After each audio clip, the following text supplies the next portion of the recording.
Dear friends, अक्सर हमें जब कोई मूवी ऐसी दिखाई जाती है जिसमें कुछ कुछ ट्रू इंसिडेंट होती हैं, तो हम ये सोचने लगते हैं कि क्या ऐसा सचमुच में हुआ होगा। और कई बार तो हम उस पूरी कहानी को सच्चा मान लेते हैं, पर सचमुच में ऐसा नहीं होता।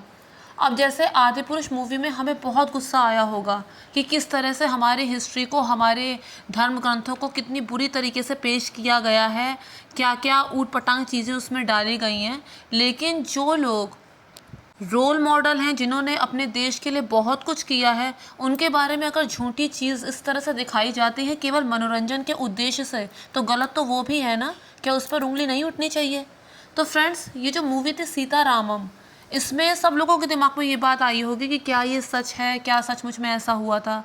दो कैरेक्टर इसमें उठाए गए, एक तो लेफ्टिनेंट राम का कैरेक्टर और दूसरा प्रिंसेस नीलोफर या फिर प्रिंसेस नूरजहाँ। तो फ्रेंड्स, पहली ही लाइन में इस चीज़ का सीधे से खंडन हो जाएगा कि इनके बीच में ऐसी कोई चीज़ थी ही नहीं जैसा कि मूवी में दिखाया गया है। किस चीज़ से हो जाएगा? सबसे पहली बात तो यह है, इनके डेट ऑफ बर्थ में ज़मीन आसमान का अंतर था। अब हम लेफ्टिनेंट राम की डेट ऑफ बर्थ की बात करें तो उनकी डेट ऑफ बर्थ थी 10 जून 1959। 10 जून 1959 में हरियाणा के पाली गांव में इनका जन्म हुआ था। इनके पिता थे जिनका नाम था श्री भाल सिंह, माता भी इनकी थी। और उसके बाद इन्होंने बहुत से अचीवमेंट अपने जीवन में हासिल की, खेल कूद में ये, एथलीट्स में ये। और इसके बाद सबसे अंतिम और सबसे बड़ा पुरस्कार था अशोक चक्र, जो इन्हें मिला था। अब मूवी में तो ये दिखाया गया था कि नहीं, उन्हें पाकिस्तान वालों ने बंदी बना दिया था, उन्हें गद्दार साबित किया गया था। उसके बाद उन्होंने जो चिट्ठी भेजी उससे भेद खुला था, पर ऐसा कुछ नहीं हुआ था। इंदिरा गांधी के टाइम पे जो ऑपरेशन ब्लू स्टार शुरू हुआ था, जिसमें अमृतसर में जो स्वर्ण मंदिर है, जिसमें घुसपैठी आतंकवादी घुस आए थे, और वहाँ पर जब भारतीय सेना को भेजा गया तो उन आतंकवादियों को मंदिर से बाहर निकालने के लिए, तो उसी में ये शहीद हुए थे। फर्स्ट फ्लोर की जो सीढ़ियाँ थी उनको क्लीन करने के लिए इनको भेजा गया था, जिसका इन्होंने नेतृत्व किया था। 2 गोली इनको लग गई थी, और फिर भी उसके बाद ये आतंकवादियों पर लगातार कभी ग्रेनाइट फेंक रहे थे, कभी गोलियां चला रहे थे। अंतिम सांस तक ये लड़े और अंत में वीर गति को प्राप्त हुए और इन्हें अशोक चक्र के सम्मान से नवाजा गया था। ये थी इनकी अचीवमेंट। इनकी ज़िंदगी बहुत लंबी नहीं थी, लेकिन बड़ी बहुत थी। अब बात करते हैं नूरजहाँ की, नीलोफर की। तो फ्रेंड्स, ये राजकुमारी नीलोफर जो थी वो ऑटम साम्राज्य की राजकुमारी थी। इनका जन्म 1916 में हुआ था, 1916 में इस्तानुल में। और 1931 में उन्होंने हैदराबाद के अंतिम निज़ाम के दूसरे बेटे प्रिंस आज़म जिया से शादी की थी, और उसके बाद वो हैदराबाद चली गई थी। इनकी अचीवमेंट ये थी कि ये अपनी खूबसूरती और फैशन सेंस की वजह से जानी जाती थी।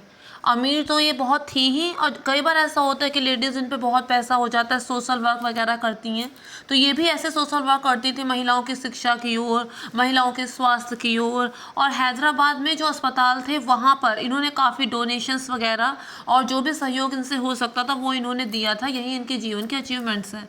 और इसके अलावा इनका एक बार डिवोर्स भी हुआ था और उसके बाद इनकी दूसरी शादी भी हुई थी।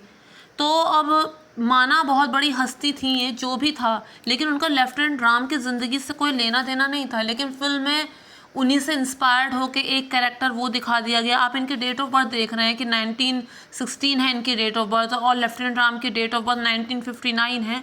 तो फिर कैसे कैसे क्या तालमेल था? तो ये जो कहानी थी उसमें सिर्फ एज अ कैरेक्टर इन्हें लिया गया था, बाकी सब अपनी तरफ से मिर्च मसाला डाला गया था, और इसमें किसी भी तरह की कोई रियलिटी नहीं है। फ्रेंड्स, अगर कोई कहानी सच्ची है तो बाद में बता देना चाहिए कि हाँ ये सच्ची है, और अगर कोई कहानी झूठी है तो उसमें कम से कम ये तो नहीं लिखना चाहिए कि इंस्पायर्ड बाय रियल स्टोरी।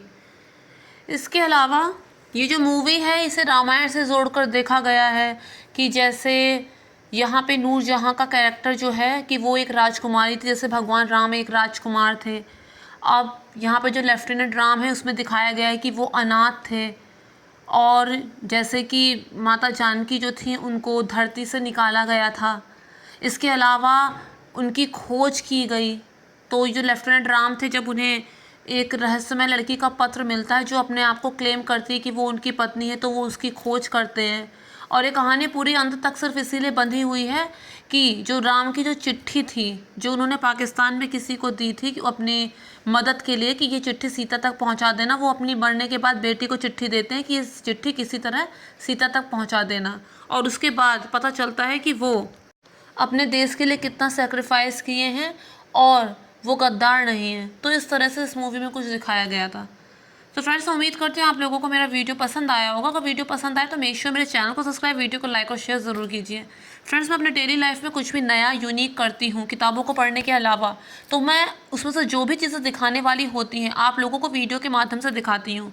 इसके बारे में, यूट्यूब के बारे में मैं कुछ बहुत ज़्यादा नहीं जानती, इसलिए मेरे जो वीडियोज़ हैं बहुत ही रियलिस्टिक और बहुत ही हॉनेस्ट हैं। तो प्लीज़ मेक श्योर मेरे चैनल को सब्सक्राइब, वीडियो को लाइक और शेयर कीजिए, और जो भी सजेशन है आप लोगों के मुझे कमेंट बॉक्स में लिखकर बताइए, ताकि आगे आने वाले वीडियोज़ उसी से रिलेटेड बनाए जा सकें।